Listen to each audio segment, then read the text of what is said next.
MCQ ઇલેક્ટ્રિકલના 44મા લેક્ચરમાં આપ સર્વે મિત્રોનું હાર્દિક સ્વાગત છે.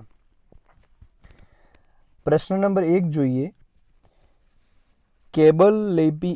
કેબલ લેઇંગ મેથડ કઈ પદ્ધતિમાં જમીનમાં ખાડો ખોદી રેતીના થર કરી તેમાં કેબલ પાથરવામાં આવે છે?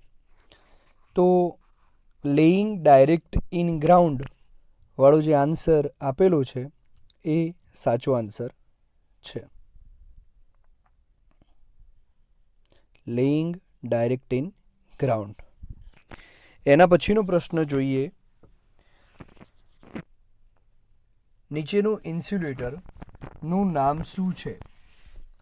તો સસ્પેન્શન ઇન્સ્યુલેટર છે, સ્ટે ઇન્સ્યુલેટર છે, સેકલ ઇન્સ્યુલેટર છે કે પોસ્ટ ઇન્સ્યુલેટર છે?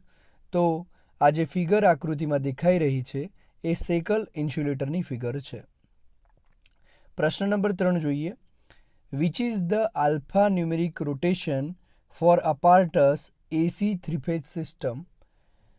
એસી થ્રી-ફેઝ સિસ્ટમ માટે આલ્ફા નંબર રોટેશન ઉપકરણ માટે કયું છે? તો UVWN. UVWN આ યાદ રાખવાનું છે. એના પછીનો પ્રશ્ન જોઈએ. What is service main? Service main શું છે? તો ડિસ્ટ્રીબ્યુટરથી ગ્રાહકના મીટર સુધી પહોંચાડતા કેબલને આપણે શું કહેતા હોઈએ છીએ? સર્વિસ મેઇન કહેતા હોઈએ છીએ. અને આની અંદર મેં તમને એક સૂત્ર યાદ રખાવ્યું હતું, FDS. ફીડરમાંથી કનેક્શન ડિસ્ટ્રીબ્યુટરને હોય અને ડિસ્ટ્રીબ્યુટરથી સર્વિસ મેઇન્સને કનેક્શન હોય છે. એના પછીનો પ્રશ્ન જોઈએ મિત્રો.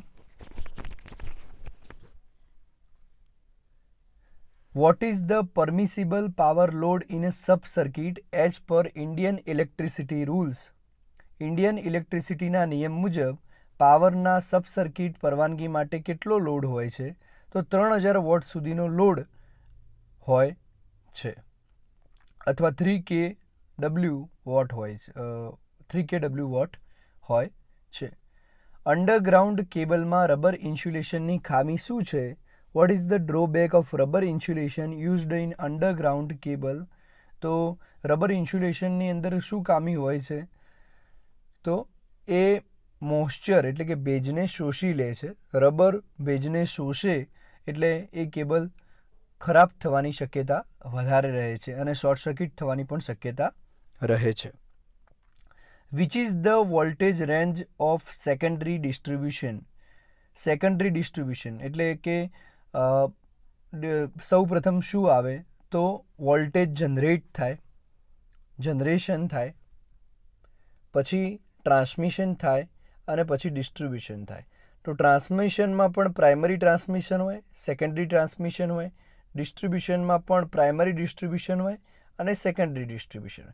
સેકન્ડરી ડિસ્ટ્રીબ્યુશન એટલે આપણા ઘરે જે વોલ્ટેજ આવે છે 3 ફેઝ અને સિંગલ ફેઝનું, એને આપણે સેકન્ડરી ડિસ્ટ્રીબ્યુશન તરીકે ઓળખતા હોઈએ છીએ. તો સેકન્ડરી ડિસ્ટ્રીબ્યુશનમાં 415 વોલ્ટ અથવા 230 વોલ્ટ આન્સર આવે. કારણ કે કોઈકના ઘરમાં 3 ફેઝ કનેક્શન હોય અથવા નાનું ઘણું કોમર્શિયલ જોડાણ હોય ત્યાં પણ 3 ફેઝ કનેક્શન હોય અને 3 ફેઝ કનેક્શનનો વોલ્ટેજ થાય 415 વોલ્ટેજ. એના પછીનો પ્રશ્ન જોઈએ. Y it is recommend two run a power and control circuit cables separately in control panel? Control પેનલમાં પાવર અને કંટ્રોલ સર્કિટ કેબલ્સને અલગથી દોડાવવાની ભલામણ શા માટે કરવામાં આવે છે? તો મિત્રો એને અલગ અલગ દોડાવવાની ભલામણ એટલા માટે કરવામાં આવે છે કે ઓળખ માટે નથી કરવામાં આવતી, લીકેજ ટાળવા માટે પણ નથી કરવામાં આવતી, શોર્ટ સર્કિટ ટાળવા માટે નથી કરવામાં આવતી. પાવર કેબલથી કંટ્રોલ કેબલ સુધી હીટ ટ્રાન્સફરને ટાળવા માટે કરવામાં આવે છે. કંટ્રોલ પેનલમાં કંટ્રોલ સર્કિટ શેના માટે હોય? તો લો વોલ્ટેજ લાઇન હોય. લો વોલ્ટેજ લાઇન એ આખી પાવર વાયરિંગને કંટ્રોલ કરતું હોય. ક્યાં ટ્રીપ કરવું, કેવી કન્ડિશનમાં ટ્રીપ કરવું, શોર્ટ સર્કિટ થાય તો શું કરવું, એ બધા નિર્ણયો લેતી હોય કંટ્રોલ સર્કિટ. તો પાવર કેબલમાંથી જે હીટ હોય એ ટ્રાન્સફર ના થઈ શકે એટલા માટે અલગ અલગ એનું લેઇંગ કરવામાં આવતું હોય છે, પાથરવામાં આવતી હોય છે. એના પછીનો પ્રશ્ન જોઈએ. Which method of cable laying is used inside building and industrial plants? ઇમારત અને ઇન્ડસ્ટ્રીયલ પ્લાન્ટમાં કેબલ નાખવાની કઈ પદ્ધતિનો ઉપયોગ થાય છે? તો ડાયરેક્ટ લેઇંગ મેથડનો ઉપયોગ થતો નથી. લેઇંગ ઇન ડક્ટ્સ એટલે જુદી જુદી થોડા અંતરે કરવામાં નથી આવતી. તો રેકની અંદર કરવામાં આવતી હોય છે. રેક કેવા હોય તો એક કેબલના ભરેલા રેક તમે જોયા હશે મૂવીમાં કે એવી જગ્યાએ કે અહીંયા નાના સોફ્ટવેર પેનલો લગાવેલા હોય અને પછી અહીંયા કોઈ મીડિયા ડિવાઇસ કરવા માટે હેક કરવા માટે અહીંયા કોઈ ડિવાઇસ ફિટ કરવામાં આવતું હોય છે. આવું બધું આપણે પિક્ચરમાં જોતા. તો આ જે કનેક્શન હોય છે એને આપણે રેક તરીકે ઓળખતા હોઈએ છીએ. તો આ રેકની વાત કરેલી છે. તો એટલે ઇન્ડસ્ટ્રીયલ પ્લાન્ટમાં અને ઇમારતમાં આવી રીતે રેકમાં નાખેલું વાયરો ફિટ કરવામાં આવે છે. Which is the recommended power for a lighting sub circuit as per Indian electricity rules in domestic wiring? તો ડોમેસ્ટિક વાયરિંગમાં લાઇટિંગ સર્કિટમાં 800 વોટ સુધીનો પાવર પરમિસિબલ હોય છે અને પેલામાં પાવર સર્કિટની અંદર 3000 વોટ સુધીનો. Which is the having a high efficiency? નીચેનામાંથી હાઈ એફિશિયન્સી કોની છે? તો મિત્રો ટ્રાન્સફોર્મરની સૌથી વધારે એફિશિયન્સી છે. એનું મુખ્ય રીઝન એ છે કે ટ્રાન્સફોર્મરમાં કોઈપણ પ્રકારના રોટેટિંગ પાર્ટ્સ હોતા નથી. ટ્રાન્સફોર્મરની અંદર કોઈપણ જગ્યાનું પાવર કન્ઝપ્શન થતું નથી. પાવર કન્ઝપ્શન ન થતું હોવાના કારણે એનું જે પણ આપણે પ્રાઇમરી સાઇડ વોલ્ટેજ અથવા કરંટ આપીએ એમાંથી 98, 99 અને 99.9% સુધીનો ટોટલી કરંટ ટ્રાન્સફર થઈ જતો હોય છે, વોલ્ટેજ ટ્રાન્સફર થઈ શકતો હોય છે. એટલા માટે સૌથી વધુ કાર્યક્ષમતા એ ધરાવતું હોય છે. Which material is used for insulating of outer body of vacuum circuit breaker? Vacuum circuit બ્રેકરના બાહ્ય બોડીના ઇન્સ્યુલેશન માટે કઈ સામગ્રીનો ઉપયોગ થાય છે? તો ગ્લાસ અને સિરામિકનો ઉપયોગ થતો હોય છે. ઓકે, વેક્યુમ સર્કિટ બ્રેકરમાં બાહ્ય એટલે આઉટસાઇડમાં ગ્લાસ અથવા સિરામિકનો ઉપયોગ થતો હોય છે. Which is the application of ring type transformer? Ring type transformer આવતું હોય મિત્રો, તો રિંગ ટાઈપ ટ્રાન્સફોર્મરનો ઉપયોગ શેના માટે થાય? તો રિંગ ટાઈપ એટલે સીટી ટાઈપનું જે ટ્રાન્સફોર્મર હોય એને રિંગ ટાઈપ ટ્રાન્સફોર્મર તરીકે પણ ઓળખવામાં આવતું હોય છે. એટલે પરીક્ષામાં પ્રશ્ન પૂછાય સીટી ટાઈપ ટ્રાન્સફોર્મર કેવું હોય? તો રિંગ ટાઈપ ટ્રાન્સફોર્મર હોય અને જેનો હાઈ કરંટ મેઝરમેન્ટ કરવા માટે ઉપયોગ થતો હોય છે. Which test of transformer oil is illustrated? આ જે બાજુમાં ચિત્ર આપેલું છે એ ટ્રાન્સફોર્મર ઓઇલના કયા ટેસ્ટનું ચિત્ર છે? મિત્રો આ ચિત્ર ક્રેકલ ટેસ્ટનું છે. અલગ અલગ પ્રકારના ટેસ્ટ ટ્રાન્સફોર્મર ઉપર કન્ડક્ટ કરવામાં આવતા હોય છે.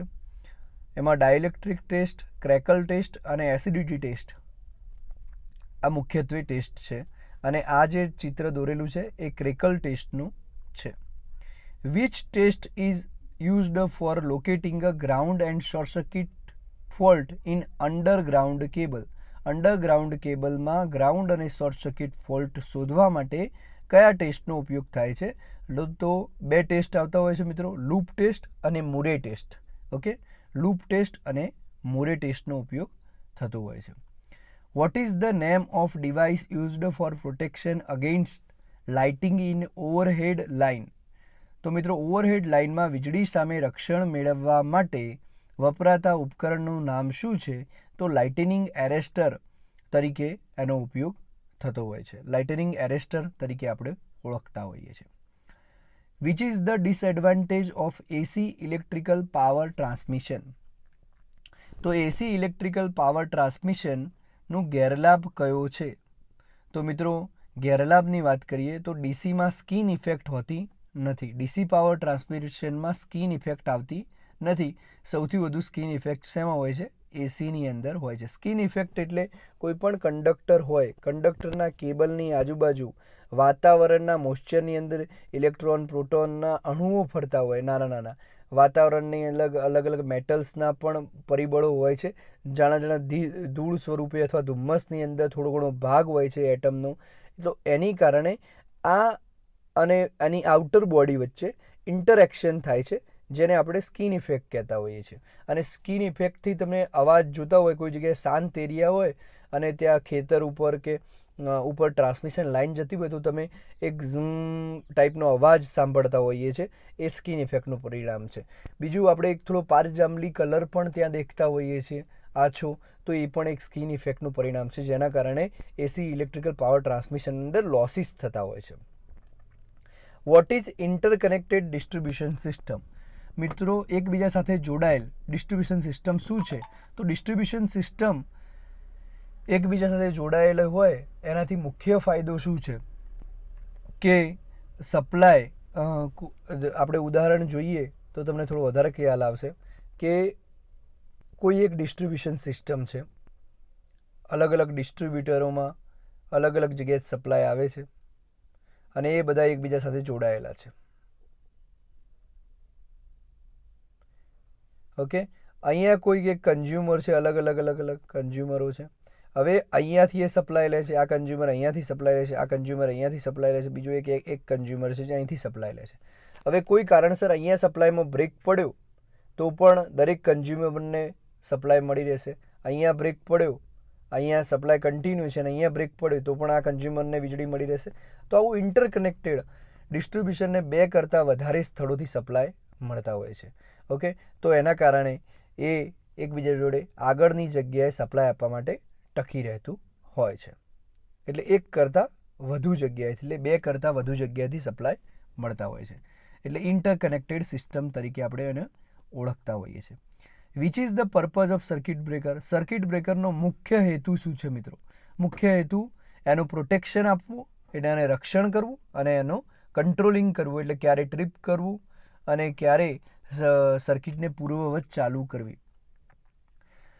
What is the name of cable laying method? મિત્રો, આ આપણે પ્રશ્નોની સિરીઝ જોઈએ, એમાં 3 પ્રશ્નો કેબલ લેઇંગ મેથડના આવ્યા. તો જુદી જુદી કેબલ લેઇંગ મેથડ વિશે પણ જાણી શકીએ, અને જો તમારે જાણવું હોય તો તમે કોમેન્ટ બોક્સમાં લખજો, તો હું તમને તમામ કેબલ લેઇંગ મેથડ વિશે જણાવી દઈશ. તો આ નીચેમાં આપેલી કેબલ લેઇંગ મેથડ કયા પ્રકારની કેબલ લેઇંગ મેથડ છે? તો લેઇંગ ઇન ડક્ટ્સ, અલગ અલગ ડક્ટ્સની અંદર, ડક્ટની અંદર વાયર જવા દેવા. આ એક ડક્ટ છે, આ બીજો ડક્ટ છે, થોડા અંતરે ત્રીજો ડક્ટ હોય, તો આ 3 ડક્ટ્સની અંદર વાયર જવા દેવા, એને આપણે કેબલ લેઇંગ ઇન ડક્ટ્સ તરીકે ઓળખતા હોઈએ છીએ. એના પછીનો પ્રશ્ન જોઈએ મિત્રો, which principal the transformer work? તો ટ્રાન્સફોર્મર કયા પ્રિન્સિપલ ઉપર કાર્ય કરે છે? તો બહુ સરળ પ્રશ્ન છે, મ્યુચ્યુઅલ ઇન્ડક્શન. આપણે ટ્રાન્સફોર્મરવાળું લેક્ચર પણ આગળ જોઈ ચૂક્યા છે. ના ખ્યાલ આવતો હોય તો અંદર તમને લિસ્ટ ઓફ લેક્ચર્સની અંદર તમને ટ્રાન્સફોર્મર વિશે એક સ્પેશિયલ લેક્ચર પણ મળી જશે, તો ત્યાંથી તમે અભ્યાસ કરી શકો છો. મ્યુચ્યુઅલ ઇન્ડક્શન આન્સર આવશે. Vote is the name of part that increase the pressure of air supplied to engine to increase the power in diesel power plant? કયો ભાગ છે જે ડીઝલ પાવર પ્લાન્ટમાં શક્તિ વધારવા માટે, એટલે કે હવાના દબાણમાં વધારો કરે છે? તો હવાના દબાણમાં વધારો કોણ કરે છે મિત્રો? સુપરચાર્જર ડીઝલ પાવર સ્ટેશન ઉપર. એટલે તમારે જો બધા અલગ અલગ પાવર સ્ટેશન વિશે લેક્ચર આપણે, કારણ કે દરેક વસ્તુ દરેક પ્રશ્નની અંદર સમજાવવા જઈએ તો બહુ લાંબુ લેક્ચર થઈ જાય, એટલા માટે જો તમારે સમજવું હોય તો તમે મને કોમેન્ટ બોક્સમાં પ્રશ્ન પૂછી શકો છો. બાકી યાદ રાખવા એવું જેવું અગત્યનું શું છે કે હવાના દબાણમાં વધારો ડીઝલ પાવર પ્લાન્ટમાં કોણ કરે છે? તો સુપરચાર્જર કરતું હોય છે. What is the medium of arc quenching in oil circuit breaker? Arc quench કરવું એટલે ઓલવવું. તો ઓઇલ સર્કિટ બ્રેકરમાં આગ ઓલવવા માટેનું માધ્યમ કયું છે? તો ઓઇલ. ઓઇલ સર્કિટ બ્રેકરમાં ઓઇલ, વેક્યુમ સર્કિટ બ્રેકરમાં વેક્યુમ, એર સર્કિટ બ્રેકરમાં એર, SF6 સર્કિટ બ્રેકરમાં સલ્ફર હેક્ઝાફ્લોરાઇડ, SF6 ગેસ પોતે આ ક્વિન્ચિંગનું કાર્ય કરતું હોય છે. એટલા માટે જેને અલગ અલગ સર્કિટ બ્રેકરના નામે ઓળખવામાં આવતા હોય છે. Which connection the flexible cords is to be used? કયા કનેક્શનમાં ફ્લેક્સિબલ કોડનો ઉપયોગ થાય છે? તો મિત્રો, પેન્ડન્ટ લેમ્પ હોય, લટકતા જે લેમ્પ હોય એની અંદર આપણે ફ્લેક્સિબલ કોડનો ઉપયોગ કરતા હોઈએ છીએ. એના પછીનો પ્રશ્ન જોઈએ મિત્રો, which is the cause of deterioration of transformer oil? Transformer oil બગડવાનું કારણ શું છે? તો ઓવરલોડના કારણે, અપૂરતી ઠંડકના કારણે, લાંબા સમય સુધી ઉપયોગના કારણે, અને વાતાવરણની હવા ઓઇલ ના સંપર્કમાં આવવાના કારણે. તો મિત્રો એટમોસ્ફિયરિક હવા જ્યારે અંદરના ઓઇલમાં ટ્રાન્સફોર્મરના અંદરના ઓઇલની સંપર્કમાં આવતી હોય છે ત્યારે ટ્રાન્સફોર્મરના ઓઇલમાં મુખ્યત્વે બગાડ થતો હોય છે. બાકી એ પણ રીઝન હોઈ શકે કે વધારે પડતા ઓવરલોડના કારણે પણ લાંબા સમયે એ ઓઇલમાં બગાડો થાય છે. જો ઓવરલોડ કોન્સ્ટન્ટલી રહેતો હોય અને લાંબા સમય સુધી એ વપરાશમાં હોય તો એના કારણે પણ બગાડ થતો હોય છે. તો મિત્રો આપણે અત્યારે 25 પ્રશ્નો જોયા. જે પ્રશ્નમાં તમને ખ્યાલ ના આવ્યો હોય એ પ્રશ્નમાં તમે મને કોમેન્ટ બોક્સમાં પૂછજો તો હું તમને એનો આન્સર કરીશ. બાકી નીચે કોમેન્ટ બોક્સની અંદર ડિસ્ક્રિપ્શન બોક્સની અંદર મેં એક ક્રેડિટ બી કરીને કંપનીની એક લિંક મૂકી છે. જે ક્રેડિટ બી 20,000 રૂપિયાથી 2 લાખ રૂપિયા સુધીની લોન આપતું હોય છે, જેનો ક્રેડિટ સ્કોર 680 કરતાં વધારે હોય. તો આપણા કોઈ મિત્રને જરૂરિયાત હોય તો ત્યાંથી એ લોન માટે લોગિન કરી શકે છે અને મારો સંપર્ક પણ કરી શકે છે. આ ઉપરાંત ઇન્સ્યોરન્સ કરાવવું હોય તો પણ મને તમે મારા વોટ્સએપ નંબર ઉપર આપની આરસી બુક મોકલી શકો છો. અત્યારે આઈપીઓની સિઝન ચાલી રહી છે, તો કોઈ આઈપીઓ ભરવા માગતા હોય તો અપસ્ટોક્સમાં એકાઉન્ટ ખોલાવી શકો છો. અપસ્ટોક્સમાં એકાઉન્ટનો જે પણ ચાર્જ થશે આપ મને કોમેન્ટ બોક્સમાં એનો રિપ્લાય કરશો તો હું તમને એ ચાર્જ પે કરી દઈશ. કારણ કે પહેલાં ફ્રી હતું, હવે ફ્રી રહ્યું નથી. તો તમે આઈપીઓ એપ્લાય કરતાં પહેલાં જ અગર તમે મારો સંપર્ક કરો છો અને મને કોમેન્ટ બોક્સમાં લખો છો કે સર મારે એકાઉન્ટ ઓપન કરાવવું છે તો હું તમને આની અંદરથી હેલ્પ કરીશ. બીજું તમારે કોઈ પર્ટિક્યુલર વિષય ઉપર લેક્ચર જોઈતું હોય તો પણ તમે મને નીચે કોમેન્ટ કરજો. જય હિન્દ મિત્રો.